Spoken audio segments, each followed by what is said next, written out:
Welcome back to our channel Lavanya ಕಿಚನ್ಗೆ ಸ್ವಾಗತ. ಇವತ್ತಿನ ರೆಸಿಪಿಲಿ ನಾನು ಸೊಪ್ಪಿಂದು ಬಸ್ಸಾರು ಮತ್ತು ಉಡಿಪಲ್ಯ ಮಾಡಿದ್ದೀನಿ. ನೋಡಿ ತುಂಬ ಚೆನ್ನಾಗಿ ಬಂದಿದೆ, ಸಾಂಬಾರು ತುಂಬ ಚೆನ್ನಾಗಿ ಬಂದಿದೆ, ಉಡಿಪಲ್ಯನೂ ತುಂಬ ಚೆನ್ನಾಗಿ ಬಂದಿದೆ. ಇವತ್ತಿನ ವಿಡಿಯೋದಲ್ಲಿ ಇದನ್ನು ಯಾವ ಥರ ಮಾಡೋದು ಅಂತ ತೋರಿಸ್ಕೊಡ್ತೀನಿ. ಈ ಬಸ್ಸಾರು ಮತ್ತು ಉಡಿಪಲ್ಯನೂ ಮುದ್ದೆ ಜೊತೆ ತುಂಬ ಚೆನ್ನಾಗಿರುತ್ತೆ. ಮುದ್ದೆ ಮಾಡಿಲ್ಲ, ಅದಕ್ಕೋಸ್ಕರ ನಾನು ಅನ್ನದ ಜೊತೆನೇ ಹಾಕೊಂಡು ತಿಂತಾ ಇದ್ದೀನಿ. ತುಂಬ ಚೆನ್ನಾಗಿ ಬಂದಿದೆ. ಇವತ್ತಿನ ವಿಡಿಯೋದಲ್ಲಿ ಇದನ್ನು ಯಾವ ಥರ ಮಾಡೋದು ಅಂತ ತೋರಿಸ್ಕೊಡ್ತೀನಿ, ಬನ್ನಿ ನೋಡ್ಕೊಂಡು ಬರೋಣ. ಪಾಲಕ್ ಸೊಪ್ಪು ತೊಗೊಂಡಿದ್ದೀನಿ ಮತ್ತು ಲಾಳಿ ಸೊಪ್ಪು ತೊಗೊಂಡಿದ್ದೀನಿ. ಇದನ್ನೆಲ್ಲ ನೀಟಾಗಿ ವಾಶ್ ಮಾಡಿ ಇಟ್ಕೊಂಡಿದ್ದೀನಿ. ಇವಾಗ ಕಟ್ ಮಾಡಿ ಇಟ್ಕೊಳ್ಳೋಣ. ಇದನ್ನು ಎರಡು ಸ್ವಲ್ಪ ಬೇರೆ ನಿಲ್ತಕ್ಕೆ ಕಟ್ ಮಾಡಿ ಇಟ್ಕೊಳ್ಳೋಣ. ಈ ಥರ ಕಟ್ ಮಾಡಿಕೊಂಡು ಕ್ಲೀನ್ ಮಾಡಿ ಇಟ್ಕೊಂಡಿರೋದ್ರಿಂದ ಅಷ್ಟು ಕಟ್ ಮಾಡಿ ಸಣ್ಣ ಸಣ್ಣದಾಗಿ ಹಿಂಗೆ ಹೆಚ್ಚಿಟ್ಕೊಳ್ಳೋಣ. ಈ ಥರ ಸಣ್ಣದಾಗಿ ಹೆಚ್ಕೊಳ್ಳೋಣ. ಫುಲ್ ಎಲ್ಲನೂ ಇದೇ ಥರ ಹೆಚ್ಕೊಳ್ಳಿ.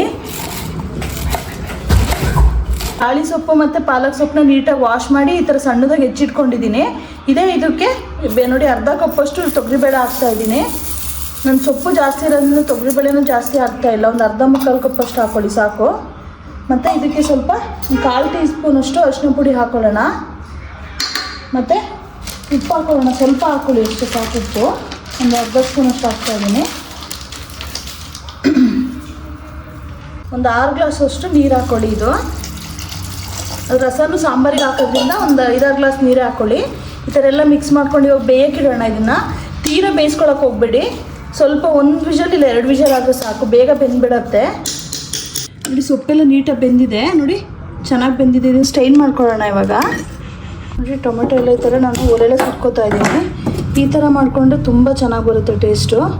ಈ ಥರ ಇಟ್ಕೊಂಡು ಒಲೆಯಲ್ಲಿ ಒಂದೊಂದಾಗಿ ಸುಟ್ಕೊಳ್ಳಿ, ತುಂಬ ಚೆನ್ನಾಗಿ ಬರುತ್ತೆ ಟೇಸ್ಟ್ ಇದು. ಇದನ್ನು ಫುಲ್ ಇನ್ನೂ ಸ್ವಲ್ಪ ಸುತ್ತ ಎಲ್ಲ ಕಪ್ಪಾಗೋ ಥರ ಸುಟ್ಕೋಬೇಕು. ನೋಡಿ ಈ ಥರ ಫುಲ್ ಆಗಲಿ. ಇದು ನೋಡಿ ಇಷ್ಟು ಸುಟ್ಕೊಂಡಿದ್ದೀನಿ, ಇಷ್ಟಾದರೂ ಸಾಕು. ಇದಾಗಿದೆ, ತೆಗೆಯೋಣ. ಈರುಳ್ಳಿನೂ ಇದೇ ಥರ ಸುಟ್ಕೋಬೇಕು. ಇದು ಫುಲ್ಲು ಸ್ವಲ್ಪ ರೋಸ್ಟ್ ಆಗೋವರೆಗೂ ಸುಟ್ಕೊಳ್ಳಿ. ಈ ಥರ ಮಾಡಿಕೊಂಡ್ರೆ ಬಸ್ಸಾಂಬಾರಂತೂ ತುಂಬ ಚೆನ್ನಾಗಿ ಬರುತ್ತೆ.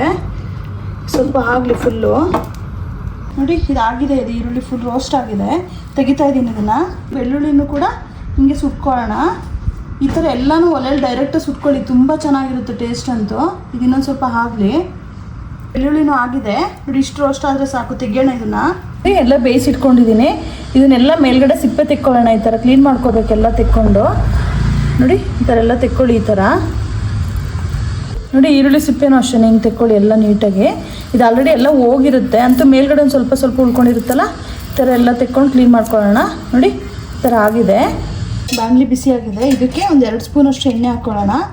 ಜಸ್ಟು ಮಸಾಲೆ ಹುರ್ಕೊಳ್ಳೋಕ್ಕಾದ್ರಿಂದ ಎಣ್ಣೆ ಸ್ವಲ್ಪನೇ ಹಾಕ್ಕೊಳ್ಳಿ. ಈಗ ಇದಕ್ಕೆ ಕಾಳುಗಳು ತೊಗೊಂಡಿದ್ದೀನಿ ನಾನು. ಕಡಲೆಬೇಳೆ ಮತ್ತು ಉದ್ದಿನಬೇಳೆ, ಹೆಸರು ಕಾಳು, ಕಡಲೆ ಮತ್ತು ಮೆಂತ್ಯ ತೊಗೊಂಡಿದ್ದೀನಿ. ಇದನ್ನು ಹಾಕಿ ಸ್ವಲ್ಪ ಫ್ರೈ ಮಾಡ್ಕೊಳ್ಳೋಣ. ನೋಡಿ ಸ್ವಲ್ಪ ಫ್ರೈ ಆಗಿದೆ ಕಾಳೆಲ್ಲ. ಇದಕ್ಕೆ 3 ಸ್ಪೂನ್ ಸಂಬಾರ ಹಾಕ್ತಾಯಿದ್ದೀನಿ. ನಾನು ಜಸ್ಟ್ ಒಂದು 3 ಸ್ಪೂನ್ ತೊಗೊಂಡಿದ್ದೀನಿ ಅಷ್ಟೇ. ಇದು ಸ್ವಲ್ಪ ಫ್ರೈ ಆಗಲಿ. ನೋಡಿ ಸ್ವಲ್ಪ ಫ್ರೈ ಆಗಿದೆ. ಇದಕ್ಕೆ ಗುಂಟೂರು ಮತ್ತು ಬ್ಯಾಡ್ಗೆ ತೇಜು ಮೆಣಸಿನ್ಕಾಯಿ ತೊಗೊಂಡಿದ್ದೀನಿ. ಸೊ ಇದು 3 ಹಾಕಿದ್ರೂ ಟೇಸ್ಟ್ ಚೆನ್ನಾಗಿ ಬರುತ್ತೆ ಮತ್ತು ಕಲರು ಇರುತ್ತೆ, ಸ್ವಲ್ಪ ಖಾರನೂ ಇರುತ್ತೆ. ಸೊ ನಾನು ಇದಕ್ಕೇನು ಕಲರಿನ ಅವಶ್ಯಕತೆ ಇಲ್ಲ, ಹಂಗಾಗಿ ಸ್ವಲ್ಪ ಬ್ಯಾಡ್ಗೆ ಮೆಣಸಿನ್ಕಾಯಿ ಹಾಕ್ಕೊಂಡಿದ್ದೀನಿ, ಒಂದು 2 ಹಾಕ್ಕೊಂಡಿದ್ದೀನಿ. ಇದನ್ನೆಲ್ಲ ನೀಟಾಗಿ ಫ್ರೈ ಮಾಡ್ಕೊಳ್ಳೋಣ. ನೋಡಿ ನೀಟಾಗಿ ಎಲ್ಲ ಇದು ಫ್ರೈ ಆಗಿದೆ. ಇದಕ್ಕೆ ಸ್ವಲ್ಪ ಒಂದು ಸಣ್ಣದೊಂದು ಪೀಸು ಚಕ್ಕೆ ಹಾಕ್ತಾಯಿದ್ದೀನಿ. ಮತ್ತು ಇದಕ್ಕೆ ಒಂದು 6-7 ಪೀಸು ಕರಿಬೇವು ಹಾಕ್ತಾಯಿದ್ದೀನಿ. ಯಾವುದೇ ಒಂದು ಮಸಾಲೆಗೂ ಸ್ವಲ್ಪ ಹಸಿ ಕರಿಬೇವು ಯೂಸ್ ಮಾಡಿ, ತುಂಬ ಚೆನ್ನಾಗಿ ಬರುತ್ತೆ. ನೋಡಿ ಫ್ರೈ ಆಗಿದೆ. ಸ್ವಲ್ಪ ಜೀರಿಗೆ ಹಾಕ್ತಾಯಿದ್ದೀನಿ. ಜೀರಿಗೆನ ಹಾಕ್ಬಿಟ್ಟು ನೀಟಾಗಿ ಕಲಿಸ್ಕೊಳ್ಳೋಣ. ಜೀರಿಗೆಲ್ಲನೂ ಹಾಕಿ ನೀಟಾಗಿ ಈ ಥರ ಮಿಕ್ಸ್ ಮಾಡ್ಕೊತಾ ಇದ್ದೀನಿ. ಅದು ಸ್ವಲ್ಪ ಫ್ರೈ ಆಗಲಿ. ಇದಕ್ಕೆ ಬೇಯಿಸಿಟ್ಕೊಂಡಿದ್ನಲ್ಲ ಟೊಮೆಟೊ ಮತ್ತು ಈರುಳ್ಳಿ ಬೆಳ್ಳುಳ್ಳಿನ ಹಾಕ್ತಾಯಿದ್ದೀನಿ.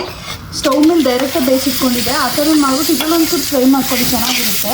ಈ ಥರ ಎಲ್ಲ ಮಿಕ್ಸ್ ಮಾಡ್ಕೊಂಡು ಸ್ವಲ್ಪ ಫ್ರೈ ಮಾಡಿ ಇದೆಲ್ಲ ನೀಟಾಗಿ ಬಾಡಿಸ್ಕೊಂಡಿದ್ದೀನಿ. ಇದಕ್ಕೆ ಒಂದು 3/4 ಕಪ್ಪಷ್ಟು ಕಾಯಿ ತುರಿ ಹಾಕ್ತಾಯಿದ್ದೀನಿ. ತೀರಾ ಜಾಸ್ತಿ ಸಾಂಬಾರಿಗೆ ಕಾಯಿ ತುರಿ ಯೂಸ್ ಮಾಡಬೇಡಿ, ಸ್ವಲ್ಪ ಹಾಕೋದ್ರಿಂದ ಸಾಂಬಾರು ಚೆನ್ನಾಗಿ ಬರುತ್ತೆ. ಇದನ್ನು ಸ್ವಲ್ಪ ಫ್ರೈ ಮಾಡ್ಕೊಳ್ಳೋಣ. ಇದರಲ್ಲಿರೋ ಹಸಿ ಅಂಶ ಎಲ್ಲ ಹೋಗಬೇಕು ಕಾಯಲ್ಲಿರೋದು. ಒಂದು 2 ನಿಮಿಷ ಬಾಡಿಸ್ಕೊಳ್ಳಿ ಈ ಥರ. ನೋಡಿ ಎಲ್ಲ ನೀಟಾಗಿ ಫ್ರೈ ಆಗಿದೆ. ಇದಕ್ಕೆ ಸ್ವಲ್ಪ ಸಾಂಬಾರು ಸೊಪ್ಪು ಹಾಕೋಣ ಲಾಸ್ಟಿಗೆ. ರುಬ್ಕೊಳ್ಳೋಕೆ ಸಾಂಬಾರು ಸೊಪ್ಪು ಹಾಕೋದ್ರಿಂದ ತುಂಬ ಟೇಸ್ಟ್ ಬರುತ್ತೆ. ಇದು ಎಲ್ಲ ಮಿಕ್ಸ್ ಮಾಡ್ಕೊಂಡಿದ್ದೀನಿ. ಇದನ್ನು ಹುರ್ಕೊಂಡಿದ್ವಲ್ಲ ಮಸಾಲೆ, ಅದಕ್ಕೇ ಬೇಯಿಸಿಟ್ಕೊಂಡಿದ್ವಲ್ಲ ಸೊಪ್ಪು ಮತ್ತು ಬೇಳೆ ಹಾಕ್ತಾಯಿದ್ದೀನಿ. 1 ಕಪ್ಪಷ್ಟು ನಾನು ಹಾಕ್ತಾಯಿದ್ದೀನಿ. ಮತ್ತು ಇದಕ್ಕೆ ಸ್ವಲ್ಪ ಟೊಮೆಟೊನೂ ಹಾಕಿರೋದ್ರಿಂದ ಸ್ವಲ್ಪ ಹುಣಸೆಹಣ್ಣು ಹಾಕ್ತಾಯಿದ್ದೀನಿ. ಈಗ ಸ್ವಲ್ಪ ನೀರು ಹಾಕ್ಕೊಂಡು ರುಬ್ಕೊಳ್ಳೋಣ ಇದನ್ನು. ನೋಡಿ ಮಸಾಲೆನ ಇಷ್ಟು ಸಣ್ಣಕ್ಕೆ ರುಬ್ಬಿಟ್ಕೊಂಡಿದ್ದೀನಿ. ಇವಾಗ ಒಗ್ಗರಣೆಗೆ ರೆಡಿ ಮಾಡ್ಕೊಳ್ಳೋಣ. ಸಾಂಬಾರು ಒಗ್ಗರಣೆ ಮಾಡೋಕ್ಕೆ ಏನೇನು ಇಂಗ್ರೀಡಿಯೆಂಟ್ಸ್ ತೊಗೊಂಡಿದ್ದೀನಿ ಅಂತ ಹೇಳಿದ್ರೆ, ಒಂದು 4-5 ಎಕ್ಲು ಬೆಳ್ಳುಳ್ಳಿನ ಕೆಜ್ಜಿಟ್ಕೊಂಡಿದ್ದೀನಿ, ಮತ್ತು ಒಣಮೆಣ್ಸಿನ್ಕಾಯಿ ಹಾಕ್ತಾಯಿದ್ದೀನಿ, ಮತ್ತು ಒಂದು ಈರುಳ್ಳಿನ ದಪ್ಪ ಈರುಳ್ಳಿನ ಮೀಡಿಯಮಾಗಿ ಹೆಚ್ಚಿಟ್ಕೊಂಡಿದ್ದೀನಿ, ಮತ್ತು ಕರಿಬೇವು ಒಂದು 7-8 ಎಸ್ಲು ತೊಗೊಂಡಿದ್ದೀನಿ, ಸಾಸಿವೆ ಮತ್ತು ಜೀರಿಗೆ ತೊಗೊಂಡಿದ್ದೀನಿ. ಈಗ ಒಗ್ಗರಣೆಗೆ ಇಟ್ಕೊಳ್ಳೋಣ. ನೀರೆಲ್ಲ ಡ್ರೈ ಆಗಿದೆ. ಇದಕ್ಕೆ 3 ಸ್ಪೂನ್ ಎಣ್ಣೆ ಹಾಕೋತಾ ಇದ್ದೀನಿ. ಎಣ್ಣೆ ಬಿಸಿ ಆಗಿದೆ. ಇದಕ್ಕೆ ಸಾಸಿವೆ ಹಾಕ್ತಾ ಇದ್ದೀನಿ. ಅದೇ ಇದಕ್ಕೆ ಸ್ವಲ್ಪ ಜೀರಿಗೆ ಹಾಕೊಳ್ಳೋಣ. ನೋಡಿ, ಇಷ್ಟು ಜೀರಿಗೆ ಹಾಕ್ತಾಯಿದ್ದೀನಿ. ಮತ್ತು ಒಂದು 4-5 ಬೆಳ್ಳುಳ್ಳಿ ತೆಗೆದಿಟ್ಕೊಂಡಿದ್ದೆ ಅಲ್ವಾ, ಅದನ್ನು ಹಾಕ್ತಾಯಿದ್ದೀನಿ. ಸಾಂಬಾರಿಗೆ ಮೇಯ್ನ್ ಬೆಳ್ಳುಳ್ಳಿ ಮತ್ತು ಒಣಮೆಣ್ಸಿನ್ಕಾಯಿ ಹಾಕ್ಕೊಳ್ಳಿ, ಅದೇ ತುಂಬ ಟೇಸ್ಟ್ ಕೊಡುತ್ತೆ. ಸ್ವಲ್ಪ ಫ್ರೈ ಆಗಲಿದ್ದು 1/4 ಸ್ಪೂನಷ್ಟು ಅರಿಶಿನ ಪುಡಿ ಹಾಕೊಳ್ಳೋಣ. ಹಾಕೊಂಡು ಇದೆಲ್ಲ ನೀಟಾಗಿ ಮಿಕ್ಸ್ ಮಾಡ್ಕೊಳ್ಳೋಣ. ಇದು ಆಲ್ರೆಡಿ ಒಗ್ಗರಣೆ ಬೆಂದಿದೆ. ಇದಕ್ಕೆ ರುಬ್ಬಿಟ್ಕೊಂಡಿದ್ವಲ್ಲ ಮಸಾಲೆ ಹಾಕೊಳ್ಳೋಣ. ಮಸಾಲೆನ ಸ್ವಲ್ಪ ಸಣ್ಣಕ್ಕೆ ರುಬ್ಬಿಟ್ಕೊಂಡಿದ್ದೀನಿ. ನೋಡಿ, ಈ ಥರ ರುಬ್ಬಿಟ್ಕೊಂಡಿದ್ದೀನಿ. ಫುಲ್ ಹಾಕ್ತಾಯಿದ್ದೀನಿ. ಇದನ್ನು ಸ್ವಲ್ಪ ಒಗ್ಗರಣೆಯಲ್ಲಿ ಕುದಿಸೋಣ. ಸ್ವಲ್ಪ ಕುದಿಲಿ ಇದು.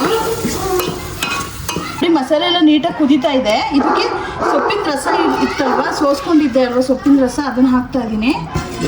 ನೋಡಿ, ಫುಲ್ ಹಾಕ್ಕೊಂಡು ಮಿಕ್ಸ್ ಮಾಡ್ಕೊಳ್ಳೋಣ. ಈ ಥರ ಬೇಯಿಸ್ಕೊಂಡಿದ್ವಲ್ಲ ರಸ ಹಾಕಿದ್ದೀನಿ. ನೋಡಿ, ಸ್ವಲ್ಪ ಗಟ್ಟಿ ಇದೆ. ಇದಕ್ಕೆ ಸ್ವಲ್ಪ ನೀರು ಹಾಕೋತಾ ಇದ್ದೀನಿ. ನಿಮ್ಗೆ ಎಷ್ಟು ಬೇಕು ನೋಡಿ ಹಾಕ್ಕೊಳ್ಳಿ. ನಾನು ಇಷ್ಟು ಮಾಡ್ಕೊಂಡಿದ್ದೀನಿ. ಈಗ ಇದನ್ನು ಸ್ವಲ್ಪ ಮಳ್ಳಕ್ಕೆ ಬಿಡೋಣ. ಕುದೀತಾ ಇದೆ ಸಾಂಬಾರು. ಇದಕ್ಕೆ ಸೊಪ್ಪಿಗೂ ಬೇಯಿಸೋಕ್ಕೆ ಉಪ್ಪು ಹಾಕಿರೋದ್ರಿಂದ ನೋಡಿ ಹಾಕ್ಕೊಳ್ಳಿ. ರುಚಿಗೆ ಎಷ್ಟು ಬೇಕು ನೋಡಿ ಹಾಕ್ಕೊಳ್ಳಿ. ಹಾಕ್ಕೊಂಡೀಗ ನೀಟಾಗಿ ಮಿಕ್ಸ್ ಮಾಡ್ಕೊಳ್ಳೋಣ. ಒಂದು 5 ನಿಮಿಷ ಕಾಯಿಲಿ. ಇದು ಆಲ್ರೆಡಿ ಕಾದಿದೆ.